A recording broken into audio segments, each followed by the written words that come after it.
ఆంధ్రప్రదేశ్ అసెంబ్లీలో ఏ మతం వాళ్ళెవరు, ఎవరిది ఏ మతం, ఇలాంటి చర్చ సాగుతోంది.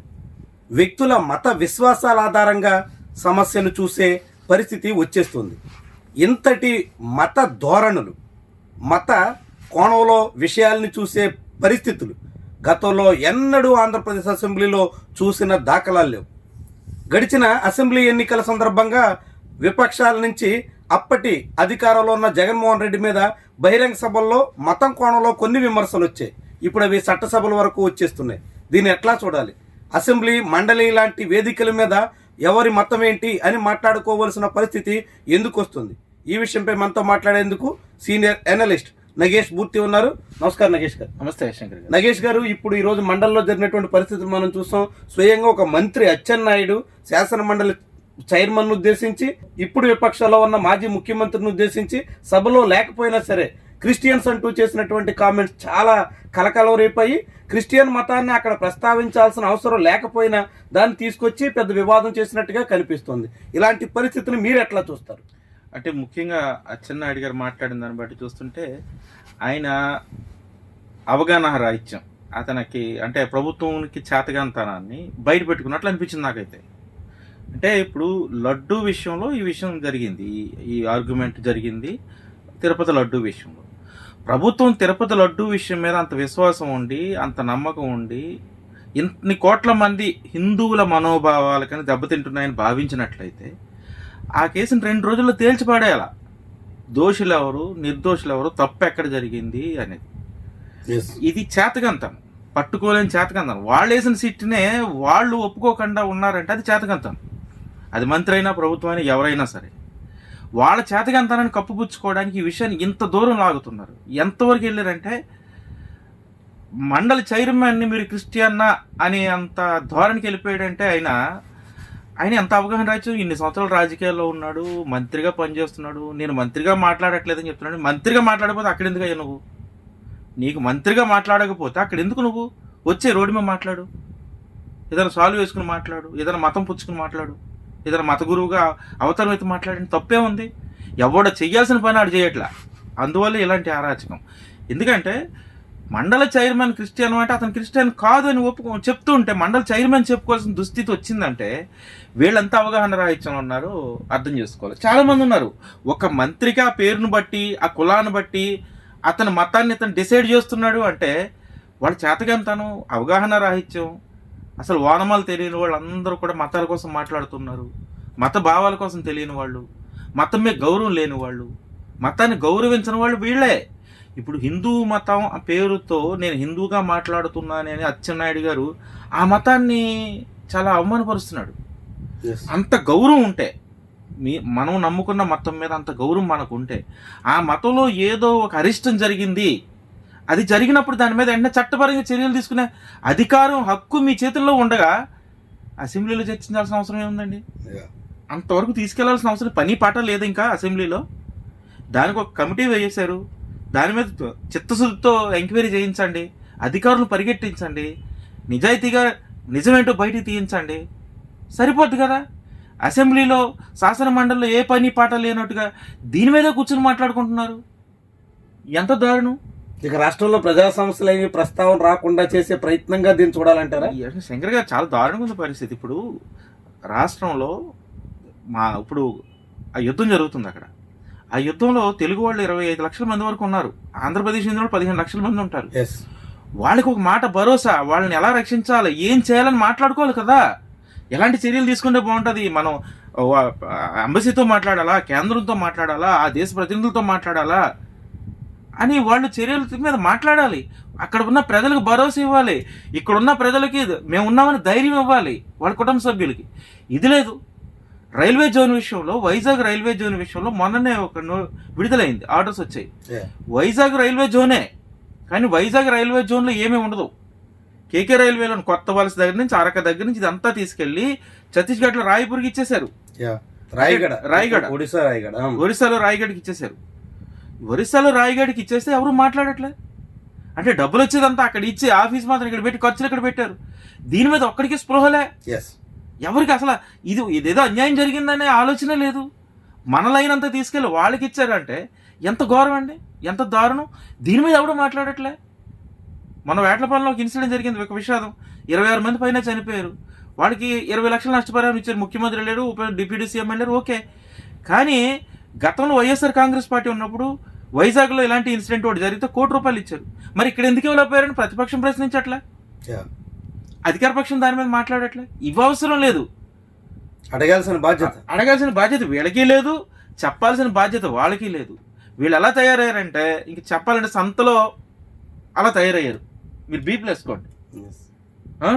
అంటే వీళ్ళకి అమ్మేవాడికి లేదు, కొనేవాడికి లేదు అన్నట్టుగా అలా తయారయ్యారు వీళ్ళందరూ. ఏందండి ఇది? మోషన్ రాజు గారు నేను క్రిస్టియన్ కాదు. ఇప్పుడు నువ్వు మోషన్ రాజు అని పేరు ఉంటే అతను క్రిస్టియన్నా, ఎస్సీ కమ్యూనిటీ అయితే అతను క్రిస్టియన్నా, అంటే నీ కమ్యూనిటీని బట్టి నువ్వు క్రిస్టియన్ అని డిసైడ్ చేస్తావా? ఇది చాలా మందికి అవగాహన ఉంది శంకర్ గారు. దీని ద్వారా మనం ఒక విషయం తెలియజేయాలి. ఎస్సీస్ అయితే క్రిస్టియన్స్, బీసీ ఓసీ ఎస్టీల నుంచి కానీ క్రిస్టియన్గా మారితే వాళ్ళు కన్వర్టెడ్ క్రిస్టియన్ అంట. వీళ్ళు కన్వర్టెడ్ క్రిస్టియన్ కదా? ఇండియాలో ఉన్న వాళ్ళందరూ కూడా కన్వర్టెడ్ క్రిస్టియన్నే. క్రిస్టియన్ మతస్థులు అయితే ఒక చర్చికి వెళ్ళినంత మాత్రం నాకు క్రిస్టియన్ కాడు. వాళ్ళ నాన్నగారు ఏదో ఒక మోషన్ రాజు అనో లేదంటే యెహోవానో పేరు పెడితే అతను క్రిస్టియన్ కాడు. అతని నమ్మకాలు ఏ రోజైనా మారచ్చు. వ్యక్తిగత స్వేచ్ఛ ఎప్పటికైనా మారచ్చు. అండ్ మా ఇంట్లో 4 మతాలు ఉన్నాయండి. ఈరోజు 4 మతాలు ఉన్నాయి మా ఇంట్లో. మా ఇంట్లోనే మా బ్లడ్ రిలేషన్, ఒకే ఇంట్లో ఉంటాం. 4 మతాలు ఉన్నాయి. మరి దీన్ని ఎలా డిఫైన్ చేస్తారు? నీ పేరుని బట్టి డిసైడ్ చేస్తారా? నా పేరు నగేష్ ఉంటే నేను హిందువేనా? ఇంకో పేరు ఉంటే ఆ మతస్తుండేనా? మా ఊర్లో ఒక కుర్రాడు ఉన్నాడు, వాళ్ళ అమ్మ నాన్న ముస్లిమ్స్. అతనికి భాష అని పేరు పెట్టారు. తర్వాత వాళ్ళు స్కూల్లో క్రిస్టియన్స్గా మారారు. ఏస్ అని పేరు పెట్టారు అతనికి. స్కూల్లో వేసేటప్పుడు ఏ పేరు వేయాలో తెలియక రాజు అని వేశారు. ఇప్పుడు మన కాకినాడలో బాలచరిత్ర బట్టలు అమ్ముకుంటూ ఉంటాడు అతను కుర్రాడు, మాకు బాగా జూనియర్. అతను పుట్టింది ముస్లిము, వాళ్ళ అమ్మగారు నమ్ముకుంది క్రిస్టియన్. అతని పేరు రాజు అని పిలుస్తారు, ఏసు అని పిలుస్తారు, భాష అని పిలుస్తారు. ఇప్పుడు అతను ఏ మతం చెప్పండి? అతనికి ఏమైనా సంబంధం ఉందా? ఆ పేరుని బట్టి కానీ, వాళ్ళ అమ్మ నాన్న మతాన్ని బట్టి కానీ, వాళ్ళ అమ్మ నాన్న నమ్ముకున్న దాన్ని బట్టి కానీ అతని మతం డిసైడ్ చేయగలం మనం. ఇప్పుడు మనం నిన్న ఒక తిరువూరులో ఘటన చూస్తాం. ఒక ఎస్సీ ఎమ్మెల్యే ఆలయంలో పట్టు వస్త్రాలు స్వామివారి కళ్యాణోత్సవంలో సమర్పించడానికి అనుమతి లేదన్నట్టుగా అక్కడ వ్యవహరించారు. ఇప్పుడు ఒక క్రిస్టియన్ లీడర్ని ఇప్పుడు ఇట్లా పేరుని చూసి మతాన్ని ఆపాదించే ప్రయత్నం చేస్తున్నారు. ఇదంతా ఒక లక్ష్యపూరితంగా సాగుతుందంటారా? దీని వెనకాల ఏమైనా ఉద్దేశాలు ఆపాదించే ప్రయత్నంలో ఉన్నారంటారా? ఎలా చూడాలి? ఇది 2 విషయాలు శంకర్ గారు మీరు అడిగింది. మొదటిది ఏంటంటే దళితుల్ని గుడిలోకి రానిచ్చే పరిస్థితి ఇంకా లేదు. అసలు గర్భగుడిలోకి పట్టు వస్త్రాలు సమర్పించే పరిస్థితి కానీ, గర్భగుడిలోకి పిలిచి మంత్రాలు చదివే పరిస్థితి కానీ, ఒకవేళ లోపలికి వెళ్ళినా పొరపాటున ఏమంత తెలియక అతను గోత్రపడి మంత్రాలు కూడా చదవకుండా పంపించే పరిస్థితులు ఉన్నాయి కాబట్టి చాలా మంది కన్వర్ట్ అవుతున్నారు. మన దగ్గర ఉన్న బొక్కలు మనం సరిదిద్దుకోకుండా వాళ్ళు ఏదో తప్పు చేశారని వాళ్ళ మీద నెట్టడం అనేది సరైన విధానం కాదు. ఫస్ట్ దీంట్లో అవగాహన రాహిత్యం వల్లే చాలా మంది ఇలా చేస్తూ ఉన్నారు. ఇంకొకటి ఏంటంటే అంటే హిందూ మతంలో చాలా లోపాలు ఉన్నాయని కాబట్టే వాళ్ళు క్రిస్టియన్స్గా మారుతున్నారు. మారే వాళ్ళని మన వైపుకి తిప్పుకొని మనమేమి అకామిడేట్ చేయాలని ఆలోచించాలి. కానీ నువ్వు ఇది అని చెప్పి ఇంకా అవమానపరుస్తుంటే తిరువురులాంటి గొడవలు రిపీట్ అవుతుంటాయి. ఈ 5-6 నెలల్లో చాలా గొడవలు అయ్యాయి. మొన్న ఒక 2 నెలలు పసిగందుని చంపేశాడు. మరి వాళ్ళు ఎస్సీ కూడా కాదు, బీసీ రజిక కమ్యూనిటీ అని చెప్పి కాలుతో తన్నాడు కుర్రాడు, బాబు చంటిపోయాడు చిన్న పాపని. సో ఇంకా వివక్ష చాలా ఘోరంగా ఉంది. వివక్ష రూపం మారొచ్చేమో కానీ, వివక్ష కలిసి భోజనం చేసే వరకు వచ్చిందేమో కానీ గుడిలో తీసుకెళ్లి భోజనం పెట్టే వరకు రాలేదు. సో వివక్ష ఇంకా ఉంది. ఎక్కడో మారుమూల పల్లెల్లో మనం మాట్లాడుకుంటున్నాం.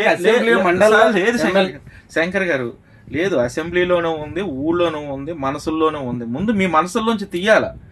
ఇప్పుడు ఇదే వివక్ష అంటే. ఇప్పుడు అచ్చెన్నాయుడు గారికి ఎంత కుల పిచ్చి ఉందో మీకు అర్థం చేసుకోలే. ఎంత కుల వివక్ష ఉంది, ఎంత కుల ద్వేషం ఉంది ఆయనకి. ఆయన గుండెల్లోంచి మరిగిపోతుంది కులద్వేషం, కనబడుతుంది కదా. మీరు క్రిస్టియన్ కాబట్టి అంటే ఏంది అంత ఘోరం? ఆయన మంత్రి కదా, ఇన్నాళ్ళుగా రాజకీయాల్లో ఉన్నాడు కదా, కనీసం బుర్ర పెట్టి ఆలోచించాలి కదా. బీసీ లీడరు అంటే ఇక్కడ దౌర్భాగ్యం ఏంటంటే శంకర్ గారు, బ్రాహ్మణ్స్ కన్నా కొంతమంది బీసీల్లోనే ఇలాంటి కులపిచ్చితో బయటపడుతూ ఉన్నారు వాళ్ళు. అంటే బయటపడడం వల్ల ఏమవుతుందంటే మనం పై లెవెల్లో మార్కులు పొందొచ్చు అనేది ఒక భావన కనపడుతుంది.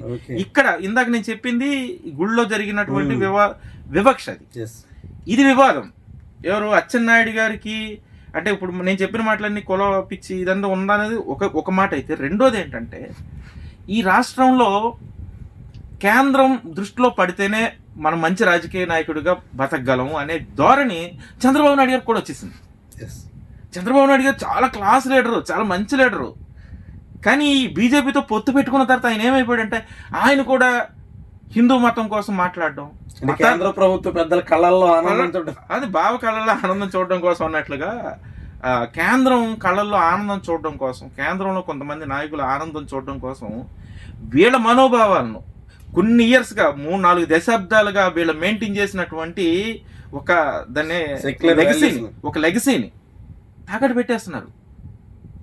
సెక్యులర్ వాల్యూస్ అంటే మనం సెక్యులర్గా బతకడం తప్ప వేరే మార్గం లేదు సార్ ఈ దేశంలో. అంటే సెక్యులర్గా అంటే కొంతమంది ఈ మధ్య తయారయ్యారు, సెక్యులర్ అంటే ఈ దేశ ద్రోహి అని. ఒక మతంతో ఒక దేశం ఉండడానికి సాధ్యం కాదండి మన దేశంలో. ఆ విషయం వాళ్ళు అర్థం చేసుకోవాలి, నాయకులు అవేర్ చేయాలా. మోషన్ రాజు గారు హిందూ అని చెప్తుంటే నువ్వు క్రిస్టియన్ అని ఈయన ఎలా సర్టిఫై చేస్తాడు? గత ముఖ్యమంత్రి క్రిస్టియన్ అయితే ఏమైంది? తప్పేంటి ఇందులో? గత ముఖ్యమంత్రి క్రిస్టియన్ అయితే తప్పేంటి? ఇప్పుడు ముఖ్యమంత్రి హిందూ అయితే తప్పేంటి? ఈ దేశానికి ఏకకాలంలో రాష్ట్రపతి ముస్లిము, ప్రైమ్ మినిస్టర్ సిక్కు ఏకకాలంలో ఉండగా ఈ దేశం అనేక రంగాలుగా అభివృద్ధి చెందింది కదా. ఒక ముస్లిం మీరు అన్న చాలా మంచి వ్యాలిడ్ పాయింట్ శంకర్ గారు. ఒక అబ్దుల్ కలాం గారు లాంటి అద్భుతమైనటువంటి ఒక ముస్లిము రాష్ట్రపతిగా ఉన్నప్పుడు, మన్మోహన్ సింగ్ అని ఒక సిక్ ముఖ్యమంత్రిగా ఉన్నప్పుడు ఈ దేశం పరుగులెత్తింది. అంటే ఈ దేశం సర్వ మతాల సమ్మేళనం. ఇది ఏ ఒక్క మతం ఓన్ చేసుకోవడానికి కుదరదండి మన దేశంలో, కుదరదు. ఎందుకు కుదరదు అంటే ఏ దేశంలోనూ కుదరదు. మన దేశం అనే కాదు, ముస్లిం కంట్రీస్లో కూడా కుదరదు.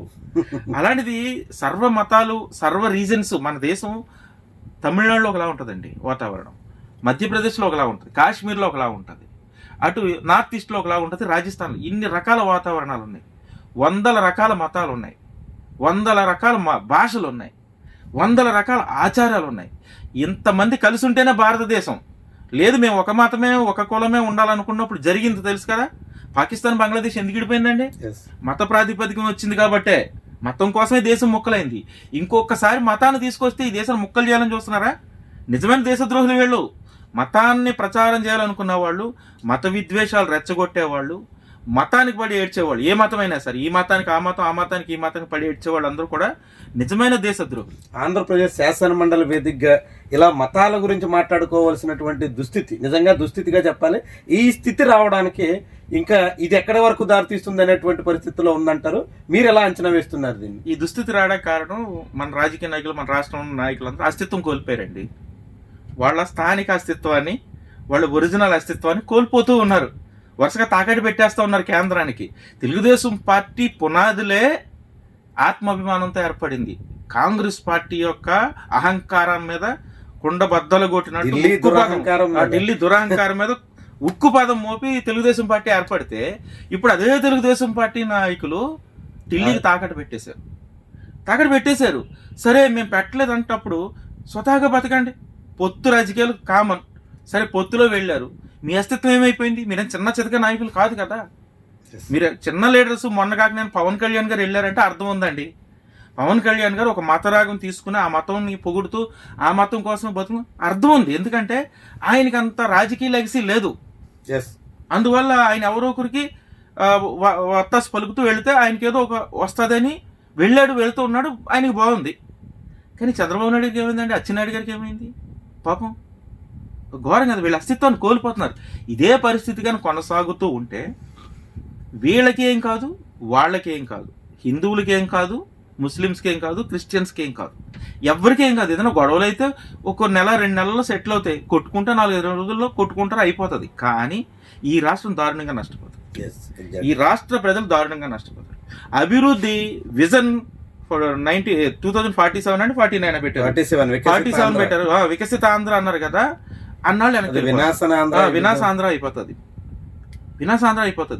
అభివృద్ధి వెనకపోతూ ఉంటుంది. ఎందుకంటే రైల్వే జోన్ తెచ్చుకోలేనంత చేతకంతనంలో మనం ఉన్నాం. స్టీల్ ఫ్యాక్టరీ, ఉక్కు కర్మాగారం అమ్మేస్తుంటే చూస్తూ ఊరుకున్నాము. చాలా అన్యాయాలు జరుగుతుంటే మాట్లాడడం లేదు. ఎంతోమంది మహిళలని హత్యలు జరుగుతున్నాయి, రేపులు జరుగుతుంటే కనీసం శిక్షల కోసం మాట్లాడడం లేదు. రాష్ట్రానికి సరైన బడ్జెట్లు కేటాయించగలని పరిస్థితుల్లో మనం ఉన్నాం. రాష్ట్రానికి సరైన డబ్బులు లేని పరిస్థితుల్లో మనం ఉన్నాము. ఎందుకండి ఇవన్నీ? ఇంకా అంటే ఇవన్నీ ప్రజలకు కనపడకుండా ఉండడం కోసమే ఒకటి కుట్రపూరితంగా ఇలాంటి మతపరమైనటువంటి అంశాలను శాసనసభ, శాసన మండలి వరకు తీసుకెళ్ళడానికన్నా అవకాశం ఉంది. లేదు, మీ అస్తిత్వాన్ని కోల్పోతూ ఏదో ఒకటి నిలబెట్టుకోవాలి కాబట్టి పైవాడి దగ్గర, అత్తగారి దగ్గర, మామగారి దగ్గర మార్కులు వేయించుకోవడానికి ఏదో మాట్లాడుతుంటారు చూడండి పల్లెల్లో, అలాగా అసెంబ్లీలో మాట్లాడతారు. అంటే వీళ్ళ అస్తిత్వాన్ని కోల్పోతున్నారు Shankar. Right. Thank you Nagesh గారు. ప్రస్తుతం ఆంధ్రప్రదేశ్లో కులం, మతం ఇలాంటి అంశాల చుట్టూ రాష్ట్ర రాజకీయాలు తిప్పుతూ రాష్ట్ర అభివృద్ధి విషయాలను పూర్తిగా విస్మరిస్తున్నారనేటువంటి ఆందోళన బలపడుతోంది. ఇదే పరిస్థితి కొనసాగితే రాష్ట్రం తీరని అన్యాయానికి గురవుతుందనేటువంటి అభిప్రాయం కూడా వినిపిస్తుంది. ఇది ఈరోజు point. Thank you very much for watching.